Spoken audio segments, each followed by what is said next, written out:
Hello guys, today I'm gonna show you how you can enable the sounds of the buttons in the ELECTROLUX Dishwasher MaxiFlex. So in the first step we have to open the useless menu, so hold the quick and echo button together for 3 seconds.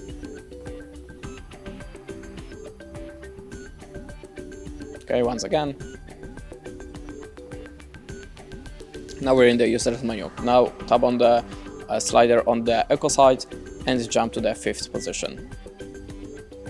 As you can see, this is on position, so my sounds of the buttons are turned on. If you want to manage this function, click on the middle of the slider, and now you can manage the function by the quick or the echo button if you want to switch it off or switch it on. So if I want to turn on my sounds of the buttons, I leave it on the on position and turn off the appliance. That's it. Thanks for watching. Leave us a like or a comment, and goodbye.